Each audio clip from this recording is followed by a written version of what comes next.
everyone, my name is Stella Iyak, aka Stella Brown. I have with me a very special guest. I would love to do the introduction, but for the fact that he is a man of fever and caliber, I would love him to introduce himself. So, alright, over to you, our special guest for today. Can you tell us a brief history about yourself? Thank you very much. My name is Senator Kichi-Akwo,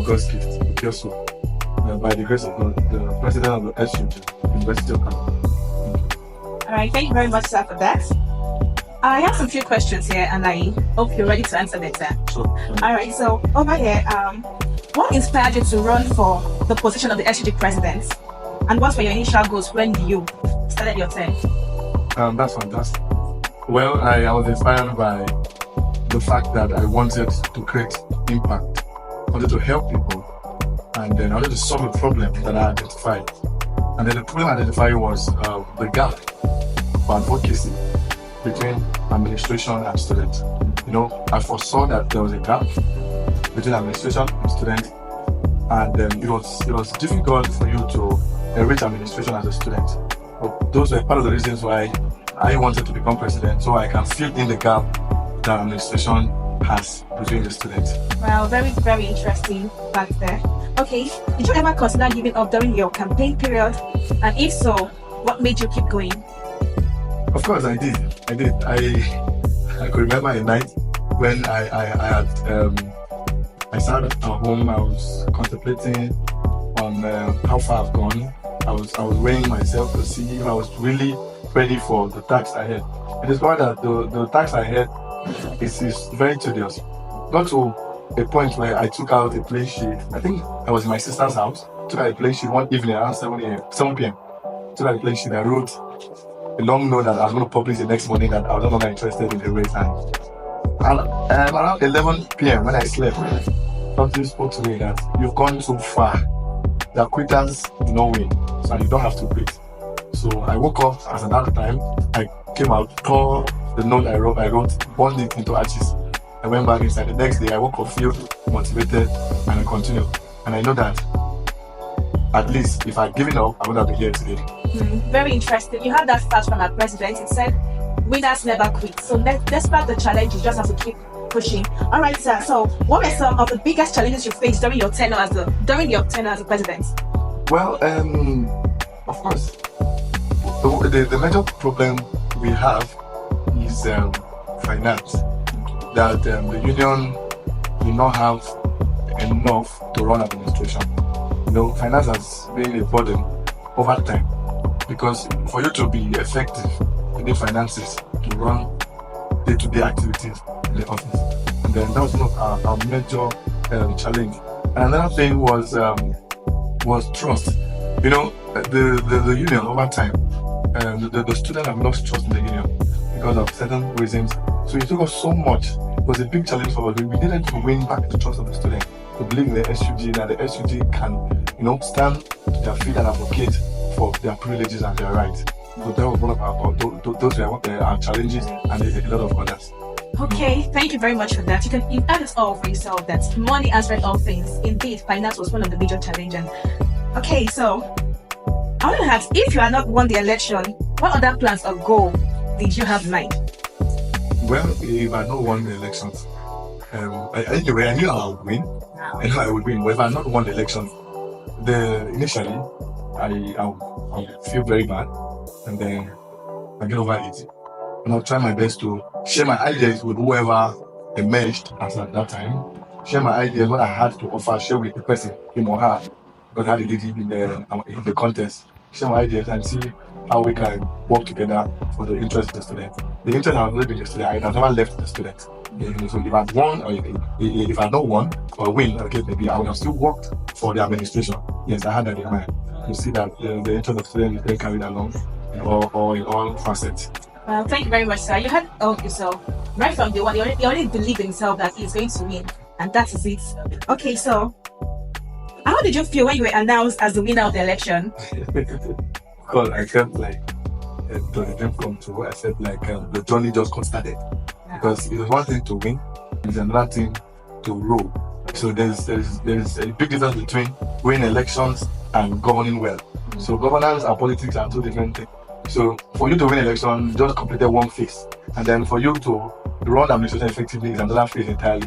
So it was like the beginning of another journey for me. Yes, that was how it was for me. Then that was bastardized. We had to be on our toe to ensure that we correct a lot of our abnormalities, and some persons felt we came to fight them, and then they started with a lot of fights. But at least my first 100 days in office, we were able to organize a Thanksgiving service. To wrap it up, we did the first campus activation, which we brought in South City.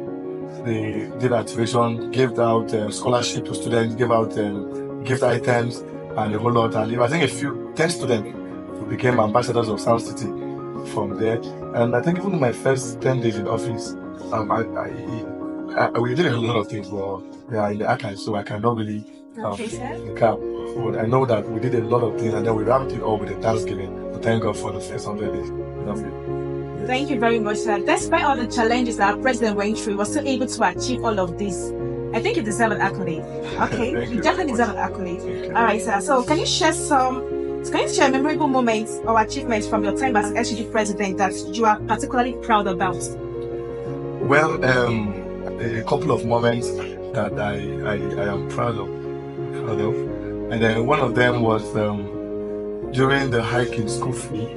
I led one of the most peaceful protests in the history of the University of Calabar. There had not been a protest as that. I was scared before that the students were not going to listen to me, going to vandalize, my school properties. But at the end of the day, I just told God that He should take charge. And then we went out, we demonstrated peacefully, we came back, and no single wire was tampered with. That's a great achievement for me, because oftentimes protests are being hijacked by hoodlums, and you never can tell what would have happened. But that protest was very peaceful. The administration heard our voices, and they immediately they responded to those demands we made at that time. And then another time was when we traveled to. When my students traveled over, we went to Kenya, and then Switzerland, law students, and then they came in second in the whole world, came in second as the best students in mooting competition. It gave me this facelift, it gave me this happiness that in my time I was able to take students to Switzerland and then come back with not just anyhow position, but the second position. For the first outing, it was something we should celebrate, and we did celebrated that. Another time was when I had a student who set out to break the Guinness World Record to write for 188 hours. I was so proud that all of these things were happening in my administration. And then to crown it all, just concluded 36th convocation ceremony, my executive and I were able to set the ball rolling. We thought that it is wise, it is imperative that education, academic successes should be rewarded, and we decided unanimously that we should start. We set the standard. We said people go to Big Brother Nigeria, people win millions, 10 million, 100 million, and then people go to other reality shows, people win a lot of money, people dance naked and go home with millions. So why can't we celebrate the very part of what we represent, which is the academy? So we thought it wise that we should motivate ourselves, because I also am sitting up to see that I meet up that target by next year. When I graduate and I convocate, I should be able to meet up that standard of getting, maybe the next president will do better than I have done by maybe giving 2 million or 3 million, the case may be. But I said you should start from me, and then we give out 1 million to the president between students, and that's like a dream come true for me. I was seeing my institution in the net everywhere. I got calls, people were calling me, congratulations, your team, you and your team, you did well, it was a nice outing. So those are memorable moments that I am proud of. Well, those are a whole lot of achievements to be proud of, and I myself am proud of him, and I'm sure you Malabites and Malabrites out there are equally proud of your president, right? Over to the next question, sir. What are some of the major challenges you have encountered so far in your role as a president? role as president. It's not so easy to stay in Malabo, and I took pains to stay in Malabo because that's the only way I'll be closer to the students and to know the students' problem. Yes, you cannot have a problem that you don't know. Yes, you must know what the problem is before you can provide possible solutions to those problems. And one of the challenges we have as students in Italy, those who are staying in the hostel, is the dilapidated state of our hostels, particularly the old hostels. We have 4 or 5 or 6 or 8 and or 9. These hostels are old buildings, and the pattern at which they were built, we need so much to renovate them every time. And the pressure we have in the hostels, the hostels is already occupying more than it should. And it's a problem. We don't have hostels. And every year during convocation, the Vice Chancellor cries out to well-meaning Nigerians and government officials to come to our aid to get more hostels for the students, because we have not even met the standard of NUC. The NUC says that 30% of student population are to stay in the hostel. We have less than 10% that stays in the hostel, and it's a problem. It's a big problem. I've experienced what's it called? Emergencies at 1 a.m., 2 a.m., 3 a.m., 4 a.m. Like for the past 8 months in office, I've not slept for straight 5 hours. Wow. I've not slept. Emergencies are always happening in the hostel at night. The hostel, because of the state of the hostel, it has been a challenge, a serious challenge. I wonder if I was not staying in the hostel. I wonder how it would be. Thank you very much, sir. I'm very sure that through this video, it's going to get to the right sources, and then definitely God's going to come to our aid. We're going to have persons, investors that's going to come fix this problem, because a cry of our president is a cry for all. So we definitely believe that this issue of accommodation will be fixed in no distance time. Thank you very much, sir, for that. I felt so emotional. All right. Okay. Can you discuss the difficult decisions that you had to make as SUG president, and how you arrived at that decision, like a very difficult decision you made? Yeah, it was not so easy for me when doing this figure. That's the problem. That's one thing I needed to retreat on. Even in my personal moment, I used to reflect on the decision I took and how God saw me through. The truth is, it has always been God. My administration, from even during my elections till now, and a lot of persons would say that you can just become anything. You cannot become anything without God's approval. I remember times when I was crying at the prayer garden, crying. I remember nights where I don't sleep for this position. It was a time when administration needed to adjust school fee. It was a very difficult decision to take. I consulted widely. I consulted like past Union president. I met with them, who my predecessor, Tyron Bassi, Oga James, Fufu Anthony, Raymond, Derry, the rest of them. I met them. I consulted them. I wanted. It was not easy. I even staff, the Dean of Student Affairs, was very instrumental. He was there, gave advice, and it was not so easy. And the decision was not just mine alone to take. I carried literally everybody, from the forum of faculty president, the forum of departmental presidents, forum of Kichi-Akwo president, class reps, my executives, the judiciary, senate, whole government. The decision was we had to bring out leaders from all of these groups, and then we came to unanimously agree. So it wasn't so easy. The entire process took us like a month plus, and then thank God that we succeeded in reaching a common ground. Yeah. Thank you very much, sir. That was indeed a very difficult decision to take. All right. How were you able to balance your academic responsibilities with your duties as the SUG president? And what strategies did you use to manage your time effectively? It wasn't easy at all. At that time when we were doing our elections, the campaign, consultation, and all those stuff, elections were prolonged.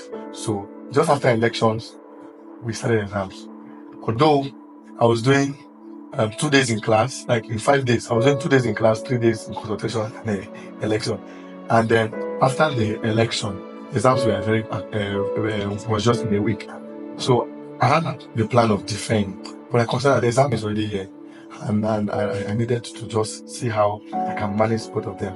So as at that time, it was that early stage where we got into office. It was difficult because you're coming, everything is new for you, so you needed time to get adapted to the system and the rest, adapted to the system.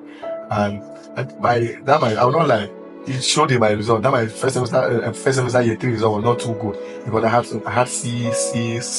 But the second semester where I had more time, I was scheduling myself. Saying, okay, and out of even though I don't attend classes often, I get notes, I get materials from my classmates, and then I have the reading group. I read here in my office during the exam time. I read here in my office, and I go to write exams. I try to see how I can balance up, but it's not easy. Whoever will come up as president, I will find the person to defend because it's not easy. It's not easy at all. And chemistry is the girl after my leg. Wow. Thank you very much, sir. You can see being a leader is not easy. I want to ask, in your experience as a president, do you find the Malabites and Malabrises to be accommodating and responsive? Of course. Malabites and Malabrises have always been accommodating. They are the most funny people to work with, and at the same time, they are the best. Wow. I had experiences. I've had cool experiences with Malabites and Malabrises, and I've also had ugly experiences. There are times where I've been called. Some of them will call me and render abuses on me. Some of them render insults, and I'll be like, well, it's part of what comes with the office I occupy. There was a Malabres who called and said there was an emergency in the hostel, and that night, sincerely, there was no fuel in my car. I was constrained. I wasn't having any money at all, and the fear, not like there was no fear, but the fear was really small. So I was considering leaving the hostel to leaving home 4 to 9. What if as I'm going to the medical center, the car just gets lost in the middle of nowhere? So, and it was late. I had to start making calls to call a few of my friends who do both and stay in the hostel. And during that time, since I was trying to, it took like 40 minutes. The young called me, I was abusing me, insulting me, things that you can't even call. And then I was like, look at me trying to help. And then he was, so if I wasn't determined to help, I would have gotten angry and okay, go back to sleep. And that was the horrible hour of 2 a.m. So you could imagine. So the experiences have been, most of them have been terrible, but the amazing one are more and more. And then I will give credit to Malabites and Malabrises. Wow. Thumbs up to all the Malabites and Malabrises. Your 001 really appreciates you guys. Thank you for being responsive. Thank you for being accommodating. As a number 1 student, University of Calabar, what advice would you give to the millions of students and youth all over the world? Just one advice. You have to be focused. Malabites and Malabrises, you have to stay focused. You have to read your books. Yes, people say school and scam. But in this contemporary age, if you don't have a certificate, if you don't have a degree, nobody would listen to you when you're talking. Again, in my community, as young as I am, apart from the fact that I'm president, before I became president, when I come to the community, when I'm talking, people respect me because I am pursuing a degree. Trust God, build network, build friendship. The connection, the relationship you build today, and the connection that will speak for you tomorrow. Your students, your children will be thanking you for the relationship you built today. In what way did being SUG president shape your personal growth and leadership skills? Well, for that, the office I've occupied has really given me so much.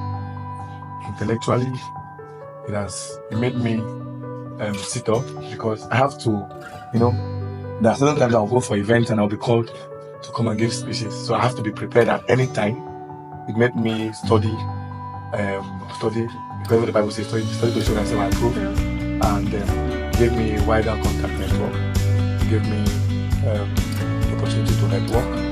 Gave me there are certain things not do as president. It shaped me to a better human. Shaped me to a compassionate leader, because when I see a lot of things happening, I'll be like, I wish I could do this. But before now, there are certain things I will not do. But now there are certain things that I must definitely visit. I made it a point of duty that I must do. Okay, so could you share a bit about your background and upbringing? Like, we'd love to learn more about your journey from when you were born up to now. Well, on 1/30th of May, I'm the last born of a family of 6, and I'm the only person that my parents were not able to train. My dad, before he died, my dad died on the 25th of December 2018. I was in Abuja at that time, and then I came back to the village. I had to acquire a skill. I learned how to bake and to also do event decoration. During that time, I was involved in, I was vending, food vending. I started selling buns and egg roll and other things just to ensure my every money I got it from the buns I was selling. Wow. Go to school, I got inspired to, like I said, to help, to serve. And I became class rep. From class rep, I went to the Senate to become a senator representing my faculty. And today I'm president. Yeah. It's all to the glory of God. Quite an interesting journey, guys. Like, I just got to know that he's a caterer. Like, it bakes. And this is a very, very interesting fact. It's very, very hard for you to see an handsome young guy like this baking. Wow, thank you very much. Definitely, we can't wait to have a bite of your snacks, and especially the milky donuts and trend. Alright, so can you share your current relationship status if you are comfortable doing so? Well, I'm single. Wow. Single, and I'm not ready to mingle yet. Okay, just said in single, not ready to mingle. Single, yes. But you haven't asked, why are you not ready to mingle? I still have a lot to do. Okay, I want to go to Bible school after I leave office. Wow. I believe there are so many malab dresses crushing on you, and I'm sure this statement just broke their hearts. But anyway, you can still wait for him after Bible school. Yes, it's just 2 years or 3 years. Well, thank you very much, sir. So, would you like to continue your involvement in politics outside of school? Of course, for you to create impact, you must belong to the political class. That's what I believe in. Okay. For you to be able to influence, make decisions, policies, implementation, you must belong to the class. Despite all your tight schedule, you still came and you came out for us. But as a team, I'm here to say thank you very much, sir. We are grateful. Well, thank you so much, Tini, for this opportunity to express myself and also tell the world how it is over here in the shoes I'm wearing. Wow. So I'm shouting out to you, and I'm encouraging Malabite and Malavises to watch So Mercy TV, subscribe, and then follow them in all their social media handles. Because after a year, I'm going to follow you. So Malabite, you have no reason to stay back. Follow So Mercy TV. Thank you. Thank you very much. I was so grateful. Thank you.